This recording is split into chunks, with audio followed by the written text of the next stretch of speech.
অভিনয়ের ক্ষেত্রে আমি আদর্শ মানি মানুষকে। প্রত্যেকের জীবনেই আসলে সিনেমার মতো নাটকটা আমাদের অভিনয়ের একটা চর্চার বড় জায়গা। তো আমি লাকি যে অভিনেতা হতে পারলাম, যেটা আমার স্বপ্ন ছিল।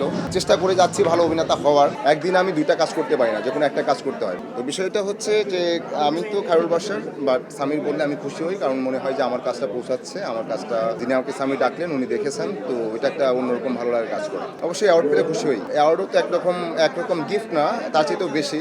এটার সাথে একটু সম্মান জড়িত থাকে, একজন অ্যাক্টর হিসাবে একটা স্বীকৃতি জড়িত থাকে। তো অবশ্যই অ্যাওয়ার্ড পেলে খুশি হই, ভালো লাগে এবং মনে হয় যে এটা আমাদের গল্পের জন্য পেলাম।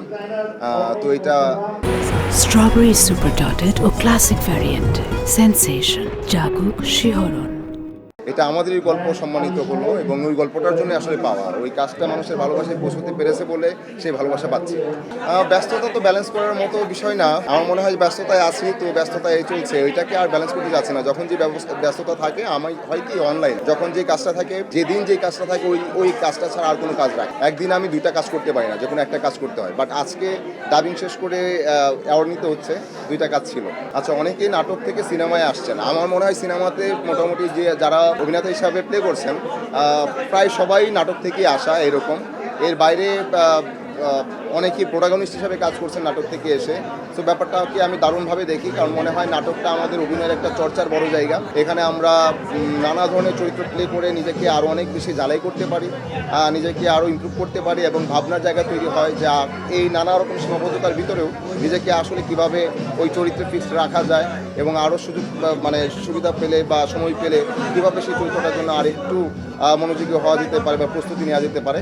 এই ভাবনাগুলো মনে হয় এই নাটক করতে গেলে ভাবা যায়, কারণ আমার কাছে মনে হয় প্রতিটা কাজে অনেক বেশি আফসোস থাকে। আমার মনে হয় যে এটা হতে পারতো, ওইটা হতে পারতো, তো সীমাবদ্ধতার কারণে অনেক সময় হয়ে ওঠে না, তখন ভাবি আর কি এসব। তো মনে হয় যে এটা আমাদের ভাবায় এবং এই কাজের সাথে অভিনয়ের সাথে থাকার এবং চর্চার জন্য একটা খুব ভালো জায়গা হচ্ছে নাটক। যারা রেগুলার আছেন এখানে, ওনারা বেশ ভালো ইমপ্রুভ করেন ডে বাই ডে। আমার স্বপ্নের চরিত্র সবাই, আমার স্বপ্নের চরিত্র আপনি সবাই, কারণ প্রত্যেকের জীবনেই আসলে সিনেমার মতো।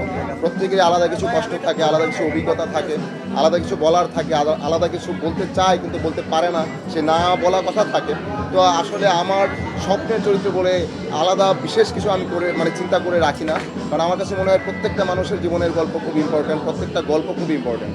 সো আমার মনে হয় যে আপনার গল্পটাও আমার খুব পছন্দের বা আমার খুব স্বপ্নের চরিত্র হতে পারে। আমি তো অভিনেত্রীর বিপক্ষে অভিনয় করতে চাই না, অভিনেত্রীকে নিয়ে একটা গল্প যথাযথ আসলে অভিনয় করতে চাই, যেন আমাদের গল্পটা যথাযথ হয়ে ওঠে, সেই বোঝাপড়াটা যেন আমাদের হয়, সেটা চাই। আমি অনেকের সাথে কাজ করছি, সবার সাথে আমার মনে হয় যে আমার ভালো লাগে। এক একজন এক এক দিক থেকে আলাদা, তার ভাবনা জায়গায় দেখা যায় যে বৈচিত্র্যতা থাকে।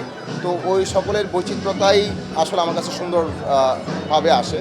সো আমি সবার সাথে কাজ করতেই কমফোর্ট ফিল করি এবং মনে হয় যে একদম নতুন কারোর সাথে যদি কাজ করি, সেটা আমার কাছে বেশি ভালো লাগার হয়, যে আমি আবার নতুন কোনো ভাবনার সাথে আমি জার্নি করতে পারছি।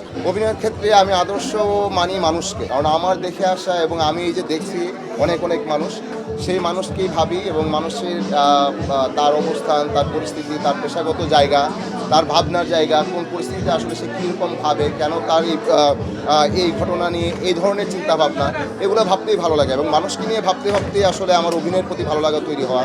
মনে হয় যে এত যে ভাবি, সেই ভাবনাটা আসলে প্রকাশ করব কোথায়। তো আমি লাকি যে অভিনেতা হতে পারলাম, যেটা আমার স্বপ্ন ছিল। চেষ্টা করে যাচ্ছি ভালো অভিনেতা হওয়ার।